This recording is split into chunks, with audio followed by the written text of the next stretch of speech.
ओम मातृ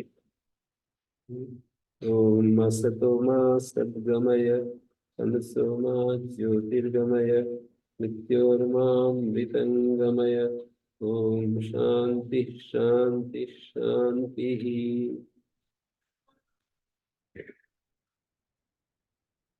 ब्रह्म सूत्र कक्षा 60।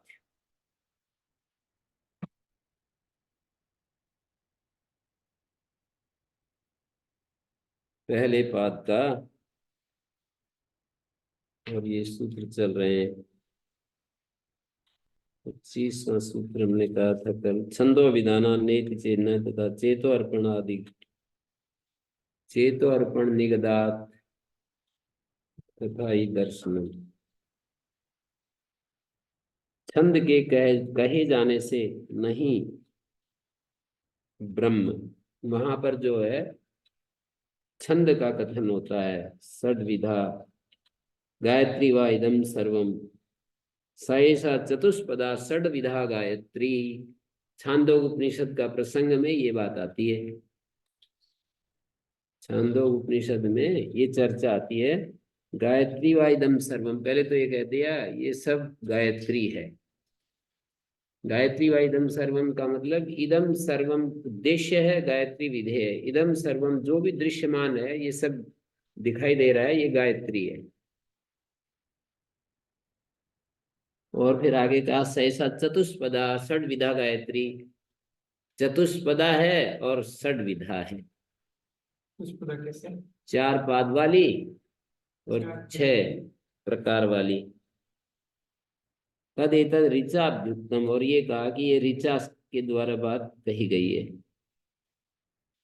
ये उसमें है 3रे अध्याय में, मतलब गायत्री छंद की छांदोग उपनिषद के 3रे अध्याय के 12वें खंड में गायत्री की महिमा गाई है, छंद की प्रशंसा की है। और 12वें खंड के प्रारंभ में ऐसा ऐसा कह दिया। तो कोई प्रश्न करता है कि ऐसा लगता है कि मंत्र का ये जो मंत्र है तदेत्या ऋचा अभ्युक्तम छांदोग्य के इस उद्धरण में गायत्री छंद की प्रशंसा करने में है। ब्रह्म का यहाँ कोई संकेत नहीं। फिर अगले खंड में अथ यदता परो दिवो दीप्यते, इस मंत्र प्रतिपाद्य अर्थ के उपक्षेप से ब्रह्म की पहचान कैसे नहीं कैसे कही जा सकती ब्रह्म की पहचान। तो आचार्य सूत्रकार बता रहे छंदो अभिधान, मतलब गायत्री छंद का कथन करने से ब्रह्म का कथन नहीं है, ऐसा यदि कहो तो तुम्हारी बात ठीक नहीं। चेतो अर्पण निगदात, अपने मन के समर्पण की बात। चेतो अर्पण निगदात माने चित्त का समर्पण कहे जाने के कारण निश्चय पूर्वक ये बात समझ में आती है। तथा ही दर्शनम, चेतो अर्पण निगदात, चित्त के समर्पण करने से ये बात जानने में आती है। तो यहाँ पर जो है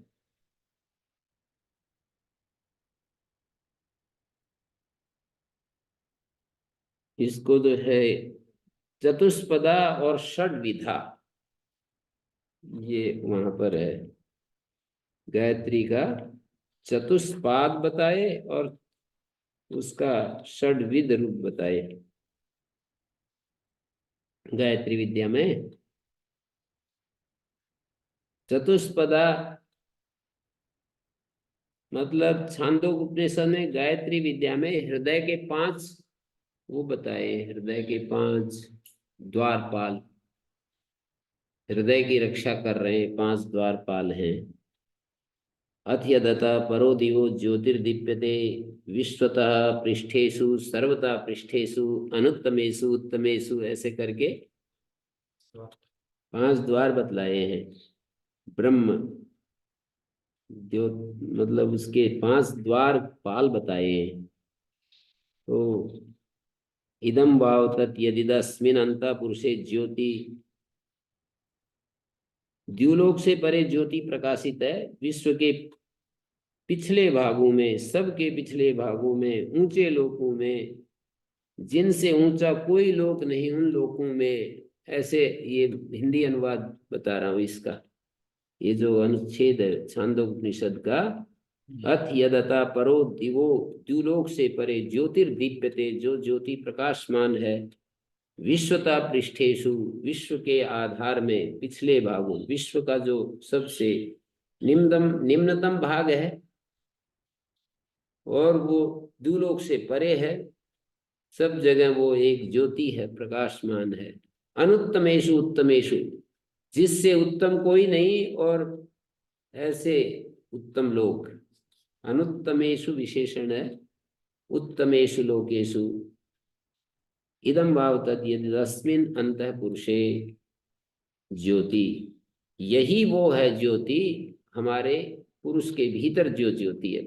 भीतर भी बता दिया और सारे लोक लोकांतर में बता दिया उस ज्योति को। उपनिषद पढ़ने वाला आत्मा का वो पूरा भक्त हो जाएगा, आत्मा का, आत्मा के प्रति उसका पूरा विश्वास हो जाएगा, ना भी समझेगा, क्योंकि जैसा वो सुनते सुनते हमारा मन का संरचना वैसी हो जाती है ना, हमारा मन विश्वासी हो जाता है। जानने भी में ना आए कोई बात नहीं, पर विश्वासित हो जाएगा। जानने में तो भाई तब आएगी जब वृत्तियां पूरी शांत हो जाए, मन पूरा एकाग्र और निरुद्ध हो जाए, बिल्कुल एकदम से कोई कामना ना बचे। पर ये कामनाओं का न बचना, यूं कहते हैं कि ब्रह्म प्राप्ति होगी तभी तो कामना नहीं रहेंगी। ब्रह्म प्राप्ति और कामना नहीं रहेंगी तभी तो ब्रह्म प्राप्त होगा। तो ये तो इतरेतराश्रय दोष हो गया। इधर तो कामनाएं जानी चाहिए ब्रह्म प्राप्ति के लिए, उधर ब्रह्म प्राप्ति हो तब कामनाएं जाएं। कामनाएं ऐसे थोड़ी पीछा छोड़ेंगी। इतना मित्र बना लिया उनको, साथ रह रह करके खूब उनको, पहले तो पूरे रच पच गए उनमें, अब थोड़ी छोड़ेंगी। लेकिन योग दर्शन में हम कल जो पढ़ रहे थे, बहुत ही अच्छी बात कह दी है। बहुत ही ध्यान, एक एक बात पर जब ध्यान जाता है तो वो मस्त कर देती है कुछ दिन तक, फिर वो गायब हो जाएगी। फिर एक दूसरी कोई चीज आनी चाहिए, वो मस्त करेगी, फिर वो कुछ दिन रहेगी, 2 3 4 दिन 5 दिन 1 सप्ताह, बस फिर वो गायब हो जाती है। इतनी बढ़िया लगती है कि वो हो बस अद्भुत चीज, लेकिन वो गायब हो जाती है। फिर दूसरा, इसलिए रोज स्वाध्याय, रोज विचार करते रहेंगे तो कोई ना कोई ऐसी अद्भुत चीज हमको मिल जाती है कि वो कम से कम उसका नशा सा बना रहेगा। एक 5 दिन 4 दिन 3 दिन है, तभी वह मोक्ष शास्त्राणाम अध्ययनम हैं? प्रणव जपो तो है, साथ में मोक्ष शास्त्राणाम अध्ययनम इसीलिए आया। हाँ, मोक्ष शास्त्रों का अध्ययन की कोई कोई एक बात पढ़ते रहो, जम जाए दिमाग में और वो हमको नशा में रखे पूरा। शराबी को जैसे नशे में रहता है ना अपने शराब के, और वो जो है मस्त रहता है। शराब से भी ज्यादा नशा उसका बताते हैं ये जो भांग पीते हैं ना, भांग पीते हैं ना भांग, तो वो पूरा बस मस्त हो जाते हैं। मतलब शराबी की का नशा तो अलग प्रकार का है, उसमें तो ऐसा होता है कि वो बड़बड़ाता है, कुछ बोलता है, वो बहुत ज्यादा एक ही बात को बार बार रिपीट करता रहेगा। और ये भांग वाले बोलते नहीं, बस चुप हो जाते हैं ऐसे, एकदम चुप हो जाते हैं। ना किसी बात करने की इच्छा होती है उनकी, ना कुछ मतलब किसी से झगड़ा करते हैं। वो भांग पी करके बस एकदम से ऐसे हो जाते हैं, बस ऐसे। तो ये जो है यहाँ पर बता रहे हैं कि जैसे हम मोक्ष शास्त्रों का अध्ययन करेंगे ना, तो शराबी जैसी स्थिति आ जाएगी, और ध्यान करेंगे तो उस जैसी स्थिति आ जाएगी, भांग पीने वाली जैसी है। मतलब शराबी जैसे बोलता रहता है, बोलता रहता है ना, तो हम भी फिर वो भगवान के गीत गाते रहेंगे, गीत गाते रहेंगे, एक ही बात को दोहराता रहता है वो। शराबी को देखना ध्यान करके कि उसके मन में कोई एक बात आ गई ना, बार बार उसी को दोहराएगा, उसी को दोहराएगा, उसी को बोलेगा। तो ऐसे ही जो मोक्ष शास्त्रों का अध्ययन करेंगे तो बार बार वही चीजें रिपीट होती रहेंगी, गेड़ सा बन जाएगा, एकदम प्रवाह उसी का हो जाएगा।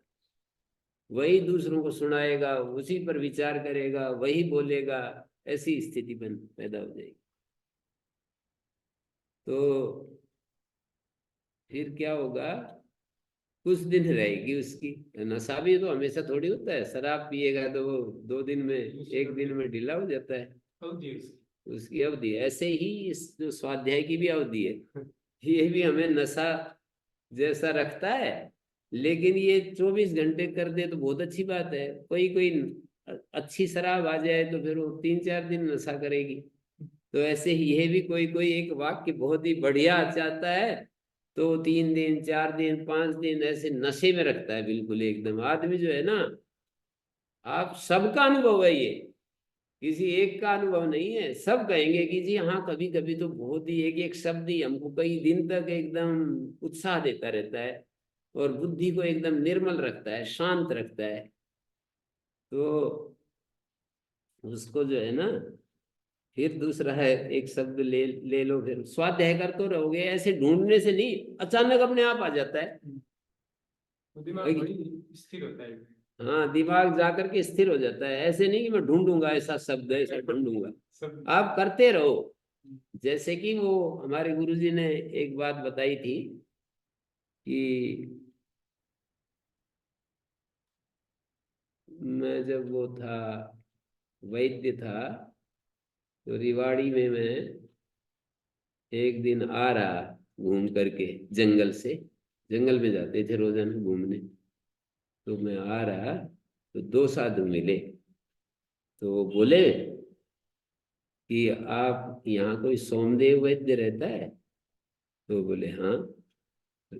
आप जानते हो? बोले हाँ जानता हूँ।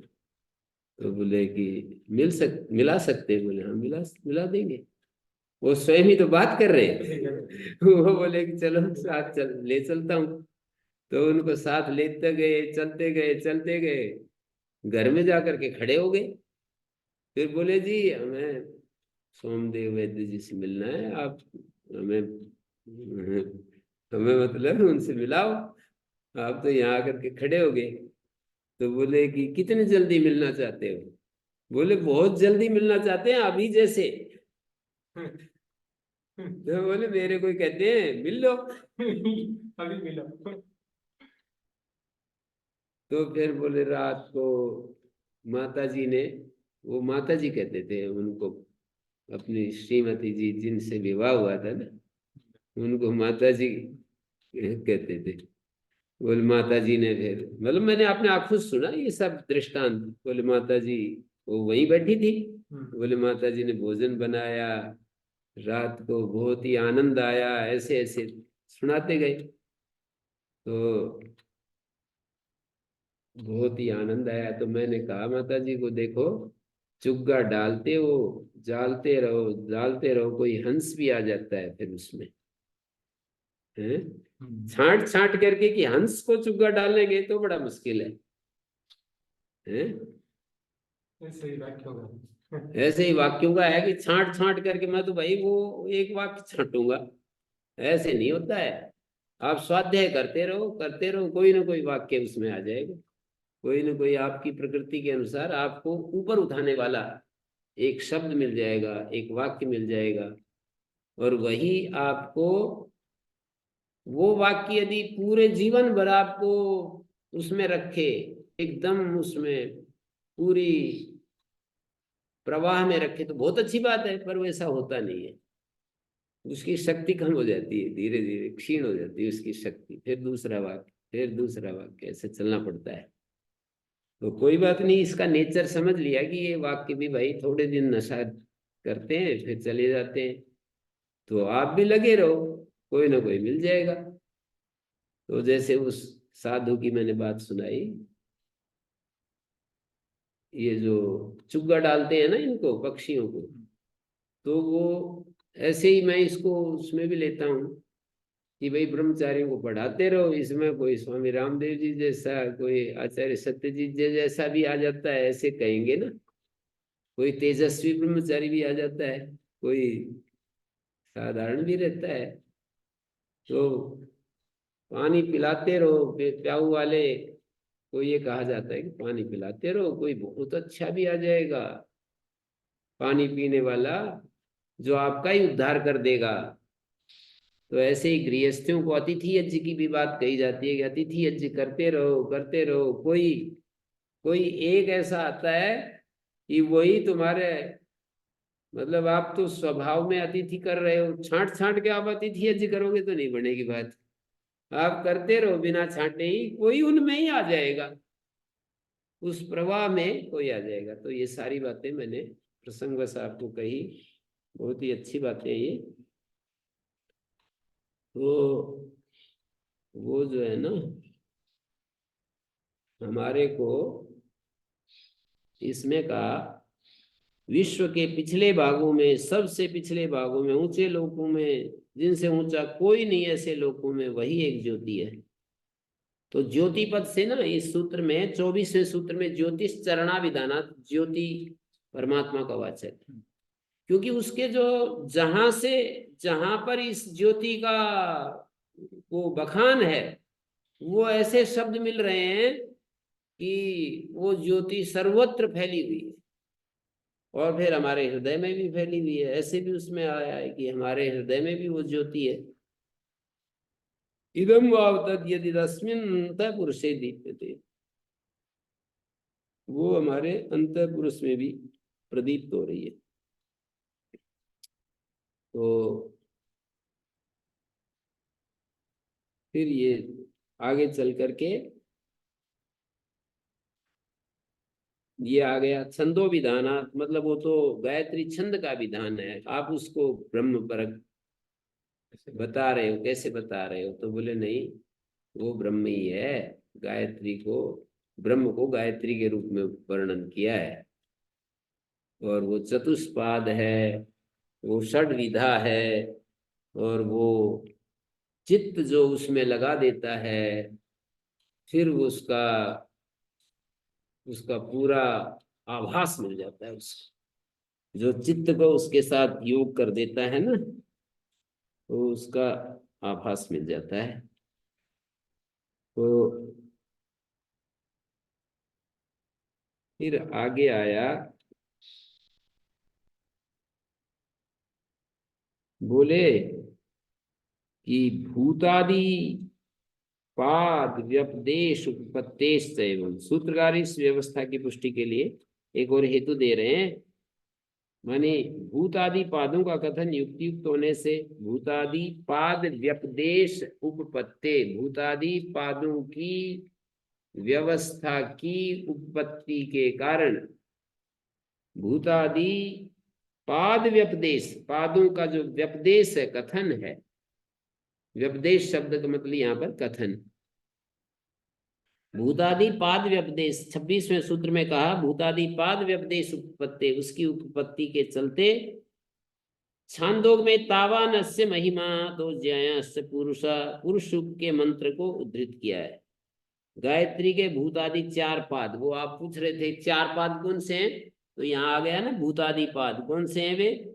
एक पाद भूत है, दूसरा पाद पृथ्वी है, तीसरा पाद शरीर है, चौथा पाद हृदय है। ये 4 पाद है। भूत पहला पाद है, भूत से किसका ग्रहण है इसमें? वो तो बताएंगे। भूत है, पृथ्वी है, शरीर है और हृदय है। गायत्री छंद के कल्पना किए जाने से सर्वथा, मतलब ये पाद गायत्री के पाद बता दिए। भूत का अभिप्राय सारा विश्व ही भूत है, ये पंचभूतमय है ना ये सारा विश्व। पंचभूत को लिया।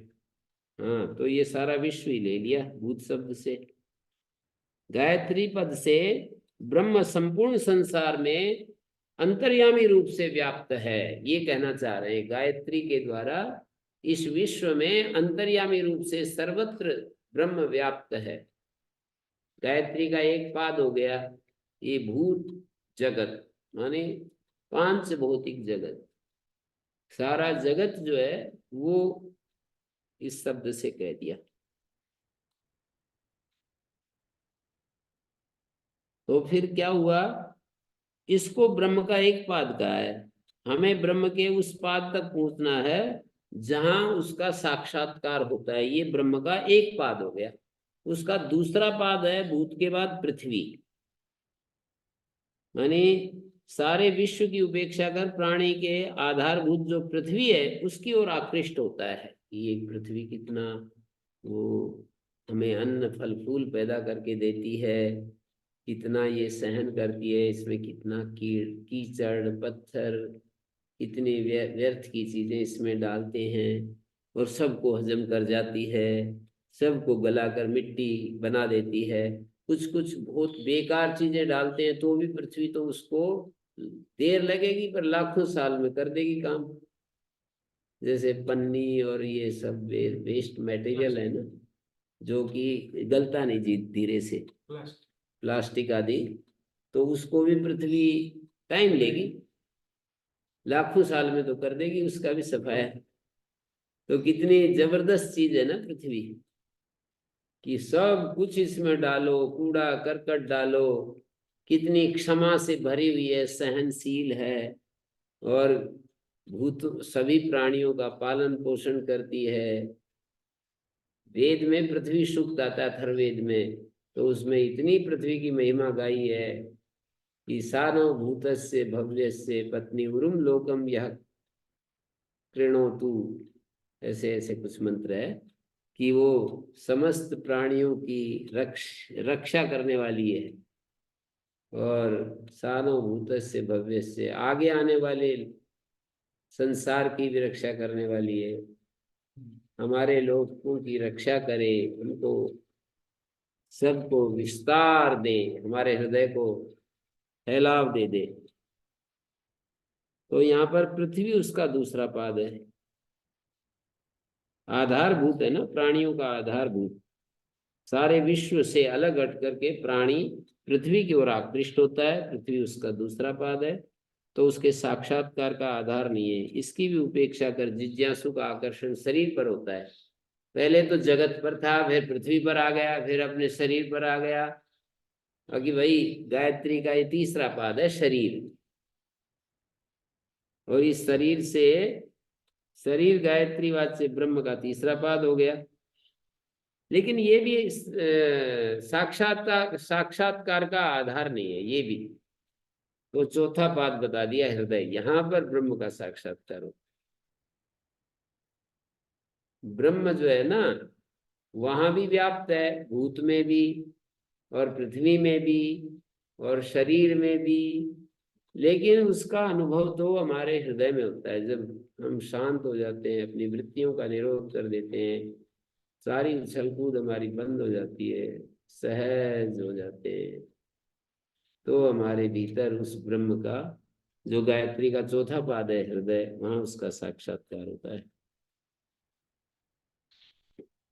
तो समस्त विश्व में व्याप्त ब्रह्म को हृदय में साक्षात किया जाता है। तो ये बात इस प्रसंग में कहा है। चार पादों की कल्पना गायत्री छंद के विषय में हमारे को प्रमाणित, गायत्री छंद के विषय में चार पादों की कल्पना जो है ना, गायत्री छंद के विषय में प्रमाणित नहीं की जा सकती। ये चार पादों की कल्पना छंद के विषय में तो नहीं बनेगी। ये बात तो गायत्री जो ब्रह्म का रूप है, ये गायत्री का एक पाद भूत है, दूसरा पाद पृथ्वी है, तीसरा पाद शरीर है, चौथा पाद हमारा हृदय है। तो ये गायत्री जो है ब्रह्म के रूप में जब देखेंगे तो हम इसकी संगति बैठेगी। यदि इसको हम गायत्री छंद में ढूंढने लगे तो फिर नहीं बनेगी बात। छंद तो एक मंत्र का वो है, मंत्र जिस छंद में होता है उसको छंद कह दिया। अब मंत्र जिस अर्थ का संकेत कर रहा है उधर बढ़ना होता है। वो छंद भी मंत्र के अर्थ में सहयोगी हो सकता है, क्योंकि देवता छंद ऋषि, देवता छंद ऋषि। मंत्र में चार चीजें हम देखते हैं तो मंत्र खुलता है।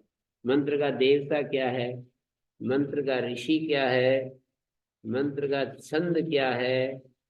देवता ऋषि छंद, और उसमें जो स्वर भी ले लेते हैं। फिर ये जो 7 स्वर होते हैं इनको भी जोड़ते हैं। किसी स्वर विशेष में जो मंत्र बोला गया है उससे भी हमें कुछ संकेत मिलते हैं किस स्वर में मंत्र बोला गया है। मानिए जो सारे गा मा पा धा नी, सारे गा मा पा धा नी सा, सारे गा मा पा धा नी सा। तो ये क्या कहते हैं उसको, सप्त स्वर बोलते हैं। और उसको षड्ज ऋषभ गांधार मध्यम पंचम धैवत निषाद।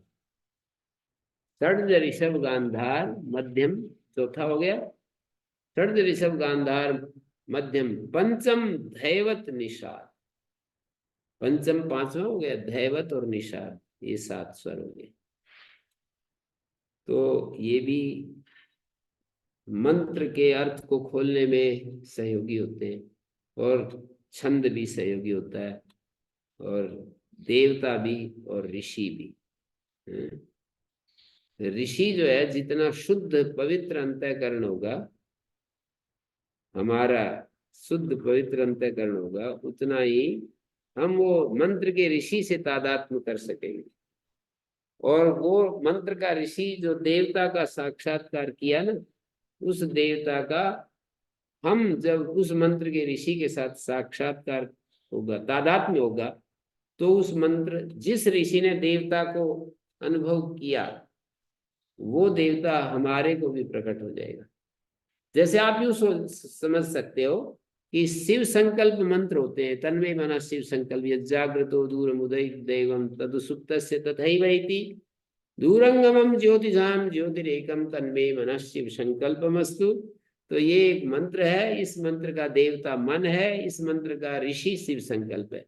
अर्थात मन को पूर्ण रूप से समझने के लिए किसी ऋषि ने अपने मन को शिव संकल्प बना लिया, शिव संकल्प ऋषि बन गया, तो मन रूपी जो देवता है ना वो प्रकट हो गया, साक्षात प्रकट हो गया उसके साथ। मैं कैसा हूँ, हम्म मैं कैसा हूँ मेरे को देखो। और वो, और उसमें मतलब ऋषि देवता और छंद, ये त्रिष्टुप छंद में ये मंत्र है, कौन पंक्ति छंद में है ये देखना पड़ता है। उसमें एक एक छंद में एक एक चीज बताई गई है कि जब हम ब्रह्म के स्वरूप को बताना चाहते हैं तो गायत्री छंद में बताएंगे, साक्षात उस ब्रह्म के स्वरूप को बतलाएंगे तो गायत्री छंद में बतलाएंगे। जब कोई वीरता की और विशेष शौर्य की, तेज की बात कहेंगे, इस धरती में, इस धरती को सौंदर्य से भरने के लिए हम पराक्रम दिखाने की बात कहेंगे, तो उस समय जगती छंद में अपनी बात करेंगे। इस तरह से भी कुछ विद्वानों ने इसको संगति लगाई है। इसमें ज्यादा मेरा तो अध्ययन नहीं है, पर मैंने थोड़ा संकेत मात्र कहा है। पर दो तो बहुत ही जरूरी है, देवता और ऋषि। देवता और ऋषि को समझना बहुत आवश्यक है। मंत्र का साक्षात्कार करने के लिए देवता ज्ञान और ऋषि ज्ञान आवश्यक। लोग कहते हैं कि देवता ज्ञान से ही हो जाएगा मंत्र का अर्थ बोध, ऋषि को जानने की क्या है। पर ऋषि इतना ज्यादा, हर मंत्र के साथ ऋषि जोड़ा हुआ है और हर मंत्र के साथ देवता जोड़ा हुआ है, छंद और स्वर भी जोड़े हुए हैं। हर मंत्र के साथ 4-4 चीजें पड़ी है, देवता पढ़ा है, ऋषि पढ़ा है, छंद पढ़ा है और स्वर पढ़ा है। हर मंत्र के साथ 4-4 चीजें पढ़ी है। तो भाई ये व्यर्थ तो नहीं होनी चाहिए। हमें ऐसा लगता है व्यर्थ तो नहीं होनी चाहिए। तो हमारे को जो देवता क्या है, यत काम ऋषि यस्याम देवतायाम आर्थपत्यम इच्छन स्तुतिम प्रयुंक्ते तद देवता स मंत्रो भवति। ये निरुक्तकार का वचन मैंने, यत काम ऋषि, जिस कामना वाला जो ऋषि है, कि किसी ऋषि के मन में कि मैं सविता को जानूं, मैं पृथ्वी को जानूं, मैं मैं मन को जानूं, ऐसे मतलब यत काम ऋषि यस्याम देवतायाम आर्थपत्यम, जिस देवता में उसका स्वामित्व चाहता हुआ, इस देवता के ऊपर मेरा पूरा अधिकार हो जाए, ऐसा ऋषि चाहता है ना। यत काम ऋषि, जिस कामना वाला ऋषि, यस्याम देवतायाम आर्थपत्यम इच्छन स्तुतिम प्रेमते, तो गुणगान महिमा गान गाता है, तद देवता, उस देवता वाला वो मंत्र होता है। तो अब जो है ये दो तो बहुत जरूरी हैं। मतलब ऋषि भी, जैसे और भी ऐसे दिए जा सकते हैं, भाववृत्त देवता है। संध्या में 3 मंत्र बोले जाते हैं, ऋतम च सत्यम च विधात तपस्वद्य जाय ततो रात्र जाय ततः समुद्रो अर्णवाद समुद्राद अर्णवाद आदि संवत्सर हो जाए, और रात्राणि विश्वस्य विशतो वसी सूर्या चंद्रमसो धाता यथा पूर्वम अकल्पय दिवम च पृथ्वीम च अंतरिक्षम अथो स्व। 3 मंत्र है। भाववृत्त, अस्तित्व का वृत्तांत यहाँ पर बताया है, पूरे अस्तित्व का वृत्तांत बताया है। और ऋषि है अगमर्षण। अगमर्षण ये ऋषि का नाम है। अग का मर्षण जिसने कर दिया है वो अगमर्षण होता है। अग का मर्षण जिसके द्वारा किया जाता है वो अगमर्षण होता है। वो साधन जिसके द्वारा पाप का सर्वनाश कर दिया जाता है, तो वो ऋषि, अगमर्षण ऋषि है। इन मंत्रों को जब वो देखता है, ध्यान करता है, तो उसके पाप भाव समाप्त हो जाता है। पाप भाव समाप्त कैसे होता है?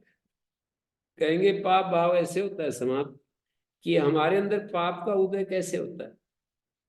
पाप का उदय होता है या तो अहम भावना से या हीन भावना से। विद्वान लोग ऐसे इसको घटाते हैं, ऐसे बताते हैं कि भाई पाप जो है या तो हीन भावना से आता है या अहम भावना से आता है। तो अगमर्षण मंत्रों का चिंतन करते करते हमारा पाप भाव नष्ट हो जाता है, अर्थात पाप भाव के मूल में जो चीज होती है बैठी हुई वो नष्ट हो जाती है। अहम भावना से भी साधक मुक्त हो जाता है और हीन भावना से भी मुक्त हो जाता है। अहम भावना से मुक्त कैसे होता है? वो देखता है कि सहज रूप में पूरे अस्तित्व को मैं उसके सामने किस बाड़ी का बथुआ हूं, एक कण के बराबर भी मेरा अस्तित्व नहीं है, इतना विशाल इतना महान है प्रभु। मैं किस बात का अहंकार करूं, किस बात को मैं ये कहूं कि मैं ऐसा। तो अहम भावना चलेगी। और कहते हैं कि हीन भावना का भी नाश हो जाता है। जो व्यक्ति ये अगमर्षण मंत्रों का जाप करता है तो देखता है कि जिस प्रभु ने इतना महान अनंत बल पराक्रम ऐश्वर्य से युक्त है,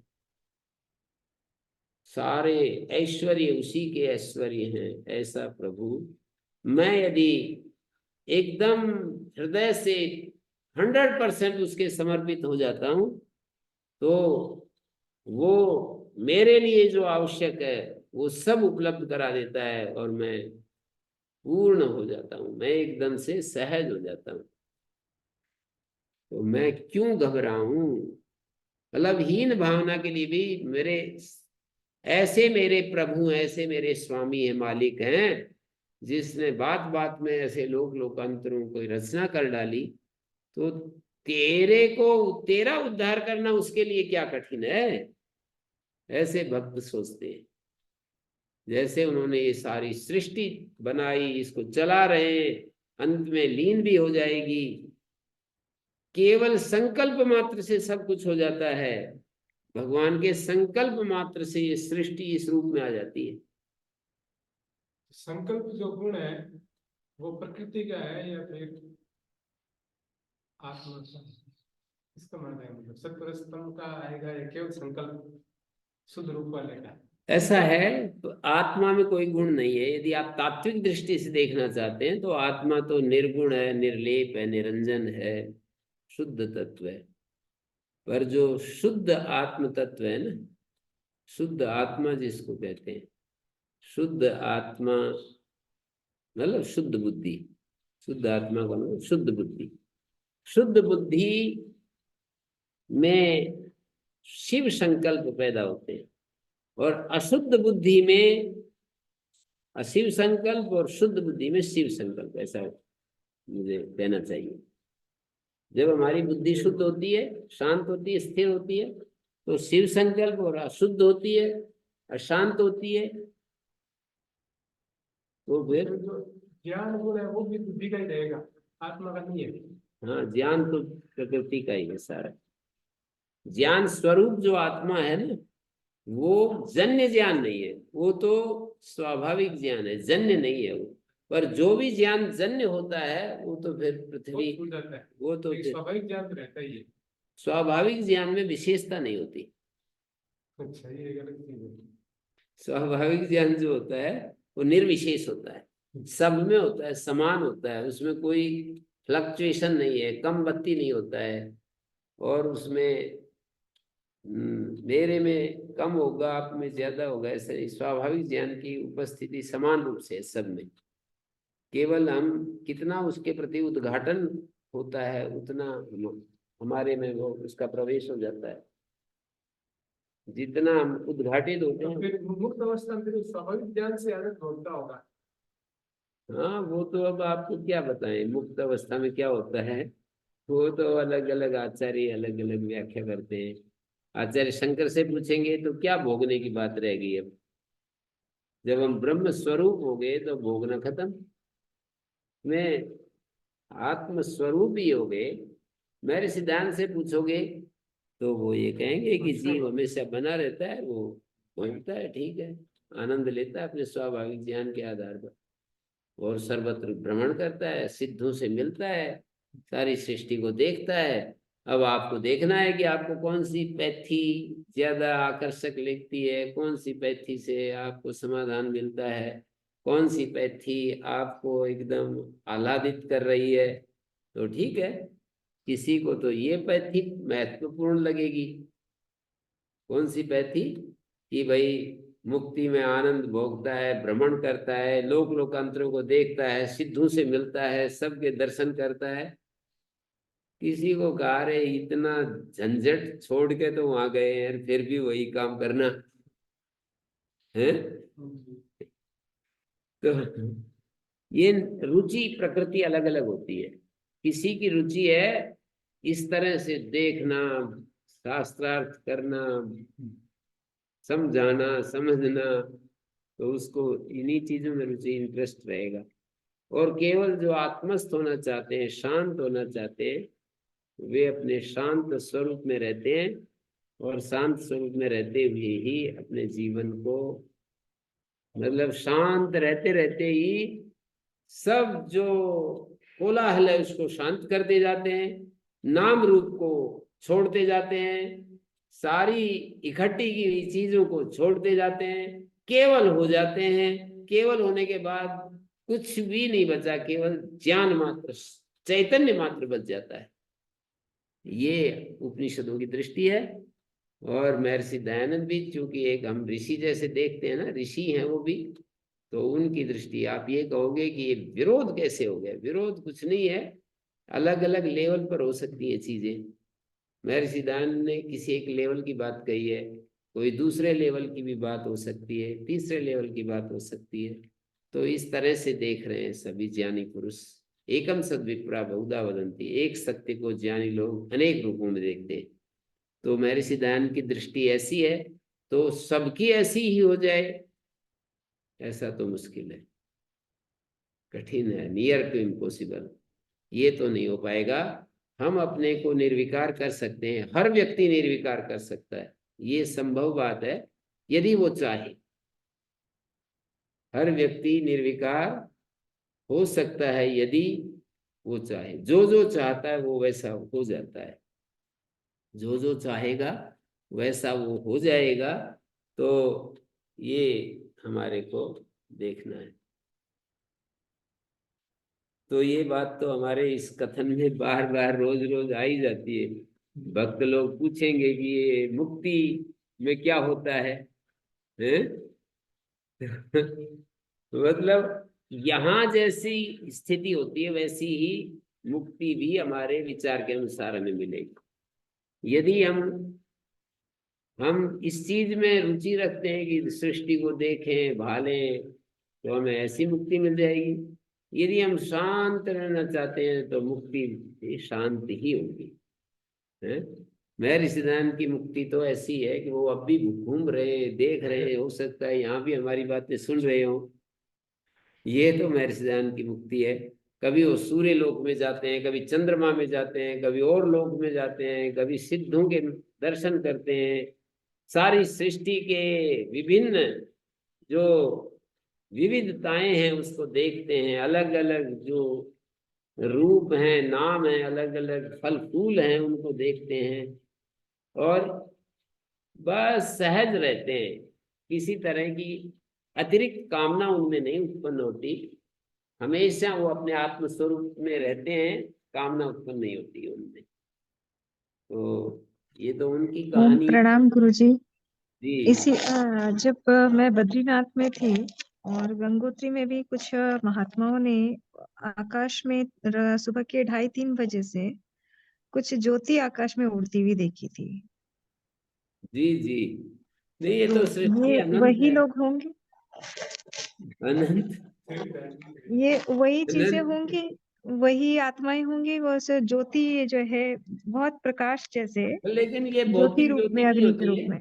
ये जो ज्ञान ज्योति होती है ना, ये केवल इसको समझाने के लिए प्रकाश शब्द का प्रयोग करते हैं। भौतिक प्रकाश से कोई उसका संबंध, भौतिक प्रकाश से उसका संबंध नहीं होता है। भौतिक प्रकाश तो एक अलग प्रकार का प्रकाश है, केवल उसकी उपमा देने के लिए, समझने के लिए, समझाने के लिए उपमा दे देते हैं। तो मुक्ति में क्या स्थिति होती है, तो इसका उत्तर तो बस यही है कि भाई अनेक महापुरुषों ने अनेक रूप बता दिए। तो मुक्ति में अनेक लेवल भेद से, स्तर भेद से अलग अलग रूप होते हैं। मतलब सब, अब झगड़ा ये इस बात का होता है कि वो समझने लगते हैं जो बताते हैं कि ये हमारी बात ही अंतिम है और सारे झूठे और हम ही हैं सच्चे। ये जो आग्रह बनता है तो फिर झगड़ा शुरू हो जाता है। तो यदि हम ये कहें कि ठीक है, अपने अपने तरीके से सबने अपने को, जिसने जैसा देखा उसने वैसा पाया, ऐसा कहते हैं ना। इस बात का मंत्रों में कहीं कुछ नहीं होता है। किस बात? अनेक प्रकार घूमते रहते हैं, मुक्त अवस्था में देखते रहते हैं। अब वो महर्षि दयानंद इतना वेद पढ़े हुए थे, इतना मंत्रों को जानते थे, तो ऐसा तो हम क्यों कहें? वो खुद ही प्रमाण है अपना। ऐसे तो हम कैसे कह सकते हैं कि भाई वो जो है ना उन्होंने सही नहीं कहा। किस मंत्र के आधार पर है? हाँ, उसमें ब्रह्मलोक में वर्णन नहीं आता है छांदोग्य उपनिषद में। नहीं, वो तो आप कह रहे हैं ना देवता, महर्षि दयानंद देवता थोड़ी कहेंगे। किस आधार पर ये मुक्त अवस्था में? नहीं, वो है ना वर्णन, मैं कह रहा हूँ उसमें ब्रह्मलोक का वर्णन है। तो हम लोग कोई यूं कहेंगे कि ये तो ब्रह्मलोक, ये थोड़ी है, ये है ऐसे। आप प्रमाण पूछ रहे तो प्रमाण तो मिल गया, प्रमाण की व्याख्या अलग होगी ना। और व्याख्या तो मेरे सिद्धांत कोई कम विद्वान थोड़ी है, व्याख्या यदि वो कुछ अलग करते हैं तो भाई ठीक है, वो भी एक व्याख्या है। कोई दूसरा आचार्य कोई दूसरी व्याख्या करता है तो हम कहेंगे कि वो भी एक व्याख्या है। तो कहते हैं कि भक्त लोग तो चक्कर में पड़ जाएंगे, सारे आचार्य अलग अलग व्याख्या करते जा रहे हैं, भक्त लोग सुनते हैं, ये तो फिर इनका तो निश्चय ही नहीं हो पाएगा। इतने आचार्यों के बीच में फंसे हुए भक्तों का क्या होगा? कुछ नहीं होगा। भक्त किसी को भी अपना आदर्श मान ले और बस अपने जीवन को शुद्ध पवित्र बनाने में लगा रहे, अपना रास्ता मिल जाएगा, अपने आप आगे चलते जाए। स्वाभाविक ज्ञान हो जाएगा वो लास्ट में। लास्ट में निर्विशेष ज्ञान। ये निर्विशेष ज्ञान हम कह रहे हैं, ये अद्वैत कह रहा है, मेरे सिद्धांत निर्विशेष नहीं कहेंगे, ये भी समझने की बात है। वो विशेष ज्ञान कहेंगे, वो कहेंगे विशेष ज्ञान हो जाएगा। गुरुजी, हैं? ये विभूतियां क्या होती है महात्माओं की? ऐसे सिद्ध महात्माओं की विभूतियां किसे कहते हैं?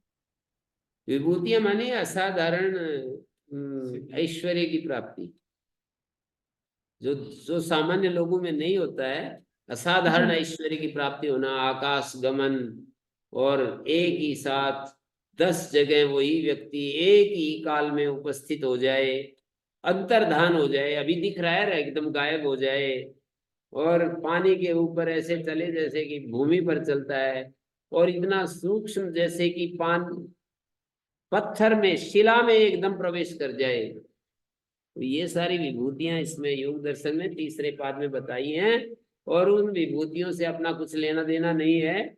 हम तो चित्त को निर्मल करना चाहते हैं, हमारा लक्ष्य है हमारा चित्त निर्मल हो जाए, राग द्वेष से मुक्त हो जाए, हम सहज हो जाए, निर्वैरता, निर्द्वंदता, निष्कामता, निर्दोषता, निर्भयता, शांति, समता। गुरुजी, ये द्वंद्वों में भी महानिर्वाण के बाद भी विभूतियां रहती है क्या? नहीं, ये अलग अलग बहुत सारे मत पंथ विचार, बहुत सारे विचारक, बहुत सारे दार्शनिक, ये इतने ज्यादा हैं कि इतना पढ़ने के बाद ही तो ये मेरी इच्छा हो गई ऐसी है कि भाई इन विभूतियों को छोड़ो, मन को निर्मल कर लो। वो तो योग दर्शन का खुद ही कह गए जी। उनके बदले के बाद मुंह दिखने से छोड़ करके ही नहीं लगा करता था। नहीं, विभूतियां भी बहुत ही अच्छी अच्छी चीजें हैं, और किसी कोई विभूति संपन्न हो तो लोग तो संसार तो उसके पीछे हो जाए, फिर वो दुनिया को ऐश्वर्य, अपने ऐश्वर्य से दुनिया को राह भी दिखा सकता है, उसकी बात ज्यादा प्रामाणिक होगी, श्रद्धालु बना सकता है। वो कह सकता है, मतलब ऐसा कोई श्री कृष्ण जैसा विभूति संपन्न व्यक्ति हो, वो थे, विभूति उनके पास थी, विभूति संपन्न हो, फिर अभी एकदम गायब हो जाए, तो फिर वो बताएगा कि देखो ये सारी चीजें परमात्मा के ही आधार से होती हैं, तुम गलत काम करोगे मारे जाओगे, तब उसकी बात सुनेंगे, हैं? तो सारे सुन लेंगे, तब उसकी बात सुनेंगे। साधारण आदमी अपने गीत गाता रहेगा और वो सोते रहेंगे सुनने वाले, ऐसा रहता है। तो विभूतियों में किसी का इंटरेस्ट है तो विभूतियों की साधना करे, हो जाता है। बहुत गंभीर साधना करनी पड़ती है ये भी। दुनिया में चुपचाप अपने आप कोई चीज नहीं मिलती है, बहुत बड़ी बड़ी साधनाएं करनी पड़ती हैं कुछ भी पाने के लिए। विभूति संपन्न होने के लिए भी मन को एकाग्र करना पड़ता है, और ध्यान करना पड़ता है, संयम साधना पड़ता है, और निर्विकल्प स्थिति को पाने के लिए भी महान पुरुषार्थ करना पड़ता है, हमेशा शांत रहना अपनी आत्मा में, ये क्या छोटी बात है। तो अब ये कई प्रकार का अस्तित्व में चीजें घट रही हैं, अब हम क्या चाहते हैं हमें निर्धारण करना पड़ेगा ना। ये सब एक जन्म में नहीं पता, एक जन्म में एक चीज तो हो ही सकती है कि हम निर्दोष हो जाएं। अभी हम एक जन्म वाला नहीं है, एक क्या जन्म पता में यही अंतिम निर्दोष तो हो ही जाएंगे। है जी? क्या पता यही अंतिम जन्म हो। पूरा ताकत लगा देंगे ना हम, कामनाएं और ये सब एक एक चीजें रहती हैं हमारे भीतर, तो फिर नहीं होता। कामनाएं अपने आप हटेंगी नहीं, हमें जब हटाना शुरू करेंगे तब हटेंगी, है ना। कोई हमें अच्छा बता दे तो हम, वो अच्छा लगता है, कोई बुरा बता दे हमारे कार्य को, हमारी पुस्तक को, हमारे आश्रम को, हमारी जीवन शैली को, हमारे सिद्धांत को कोई बुरा बता दे और हमें बुरा लग गया तो हमने क्या साधना की? कुछ भी साधना नहीं हुई अभी, बुरा लग रहा है तो। हैं? कोई हमें हमारे सिद्धांत को बुरा बता दे कि इसका सिद्धांत सही नहीं है, इससे बच के रहना, इतने में ही हमारा तो काम बिगड़ जाता है। हैं? कोई हमारी वस्तुओं को बुरा बता दे, हमारे गुरु की निंदा कर दे, हमारे हमारे किसी मित्र की निंदा कर दे, कितना बुरा लगता है इन सब चीजों में। देखो ना आप, क्यों लगता है? किसी की निंदा से हम कैसे निंदित हो जाते हैं, फिर भी निंदित तो होते नहीं, फिर भी बुरा लगता है। तो हम अपनी पूर्ण सहज अवस्था में यदि मरण पर्यंत रह सके तो समझो मुक्त है। पूरी सहज अवस्था में मरण पर्यंत यदि रह सके बिना किसी आकर्षण के, संसार के सारे आकर्षणों से मुक्त होकर के, हो गए ना, कल्याण हो गया। तो ये हमने इसमें कहा 4 पाद है, 24 अक्षर का ये गायत्री जो होता है, 4 पाद बताए। 4 पाद में ये एक पाद बताया भूत, दूसरा पाद पृथ्वी, तीसरा पाद शरीर, चौथा पाद हमारा हृदय है।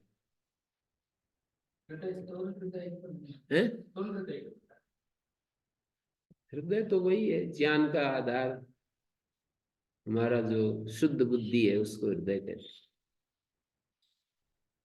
जिससे चीजों को हम समझ पा रहे हैं। शुद्ध बुद्धि, शुद्ध बुद्धि जो है वो हृदय है।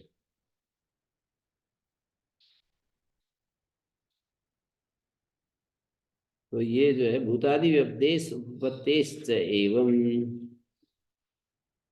भूतादि व्यपदेश की उपपत्ति होने से ये सब ऐसा है। अब इन्होंने कहा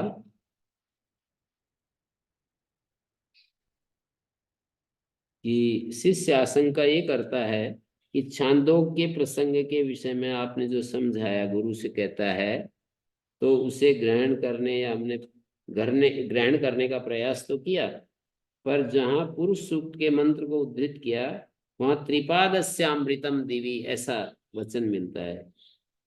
सप्तमी विभक्ति के निर्देश द्वारा द्यू को अमृत त्रिपाद का आधार बताया, पर आगे अथ यदाता परो दिवो ज्योतिर्दीप्यते वहां अतः परा पंचमी विभक्ति का निर्देश किया। एक जगह तो द्यूलोक में, एक द्यूलोक से परे जो ज्योति प्रदीप्त है द्यूलोक में, एक जगह सप्तमी विभक्ति है। में जो होता है सप्तमी विभक्ति के अंग्रेजी में जिसको हम वो बोलते हैं ना, इस में, इन दिस और फ्रॉम दिस, तो वो कह रहे हैं अतः परो दिवा पंचमी विभक्ति के निर्देश से द्यू को मर्यादा सीमा बताया। तो ये उपदेश भेद शंका उत्पन्न करता है कि त्रिपादस्यामृतम दिवी प्रतिपाद्य अर्थ अथयतः परा संदर्भ के उपदेश, मतलब ये जो संदर्भ है कि इससे परे और उसमें पंचमी और सप्तमी विभक्ति हमें दिखाई दे रही है, तो एक नहीं हो सकती है ये ज्योति, एक नहीं हो सकती। एक जगह द्यूलोक में बताया, एक जगह इससे परे वो ज्योति, ऐसे बता दिया। इसका उत्तर देंगे अब आचार्य। एक जगह सप्तमी, एक जगह पंचमी सुनाई पड़ रही है, पंचमी होगी तो से और सप्तमी होगी तो में, तो ज्योति एक तो नहीं हो सकती है। उपदेश भेदात न इति चेत न उभयस्मिन् अपि अविरोधात्। उपदेश भिन्न होने से वो जो अलग अलग ब्रह्म का वर्णन मिलता है ना, ऐसा यदि कहो तो तुम्हारा कथन ठीक नहीं। उपदेश भेदात न इति चेत न, उपदेश भेद से जो ब्रह्म का वर्णन है वो ठीक नहीं, वो इसी अभिप्राय से है, ऐसा नहीं कहा जा सकता। उपदेश भेदा न इति चेत न, उपदेश भेद से वर्णन ब्रह्म का है ऐसा नहीं माना जा सकता उपदेश भेद से। ऐसा यदि कहे, कोई कहे तो ठीक नहीं। क्यों? उभयस्मिन अपि अविरोधा, दोनों ही बातों में कोई विरोध नहीं है। आप उसमें कह दो या उससे परे कह दो, इसमें कोई विरोध नहीं है। त्रिपादस्यामृतम दिवी, यहाँ दिवी द्युलोक सप्तम्यंत है, पर यहाँ मुख्य रूप से द्यू को अमृत का आधार बताया गया। द्युलोक में वो अमर ज्योति है, तो द्युलोक में अमर ज्योति है। द्युलोक अमृत का आधार बताना अभिप्रेत नहीं है, केवल उसकी द्युलोक में अमृत का आधार है, द्युलोक अमृत का आधार है, ये नहीं बता रहे। तो क्या बता रहे हैं? अमृत ब्रह्म की अंतर्यामिता का द्योतन किया गया है कि अमृत ब्रह्म अंतर्यामी है, सब जगह है, वो द्युलोक में भी है। और जहां ये कहा जाएगा, मतलब द्युलोक में अंतर्यामी होकर विराजमान है, द्यू और ब्रह्म के आधार आधे भाव की कल्पना करना ठीक नहीं है। मतलब ये बताना चाह रहे हैं कि द्युलोक तो आधार है और द्युलोक में जो ज्योति है वो आधे है, जो ऊपर रहता है वो आधे, जो जिसके ऊपर टिका रहता है वो आधार होता है। इन ब्रह्म जो है द्युलोक में उपस्थित है, इसका मतलब द्युलोक उसका ब्रह्म का आधार ऐसा नहीं, वो तो उसकी अंतर्यामिता को बताने के लिए ऐसा वर्णन हो गया है। शास्त्रों को समझना बहुत ही, मतलब टिपिकल बोलते हैं इसको, बहुत ही मुश्किल हो जाता है।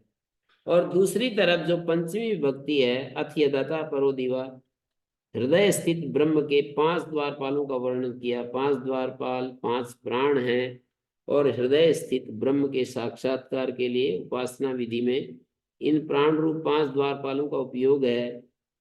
तो फिर ऐसे कहा, हृदय स्थित ब्रह्म का उपदेश करके उपनिषदकार उसके बाहर भी सर्वत्र ब्रह्म के अस्तित्व को प्रकट करना चाह रहा है कि ब्रह्म हृदय में स्थित है और उससे परे भी है, सर्वत्र उसकी व्याप्ति को दिखाने के लिए। ऐसा अत्यदता परा, जो ब्रह्म अंतर हृदय में विराजमान है वही ब्रह्म उसके बाहर, जहां तक ये लोक लोकांतर फैले हुए हैं उनसे भी परे, उसके भी परे व्याप्त है। तो उपनिषदकार ने ऐसा वर्णन कर दिया है। तो उपदेश भेदात न इति चेत, ब्रह्म का वर्णन नहीं है ऐसा कोई कहे तो ठीक नहीं है। उभयस्मिन अविरोधा, दोनों ही तरह के कथन में कोई विरोध नहीं है। दोनों ही प्रकार के जो कथन है, 27वें मंत्र में ये कह दिया कि दोनों ही प्रकार के जो कथन है वो, उनमें कोई वो नहीं है, टेक्निकली भेद नहीं है, अविरोधात। तो यहीं पर हम विराम दे देते हैं। ओम शांति शांति शांति। नमस्ते आचार्य जी। ओम प्रणाम आचार्य जी। प्रणाम गुरुदेव। प्रणाम गुरु जी। ओम गुरु जी, सादर नमन। सादर प्रणाम।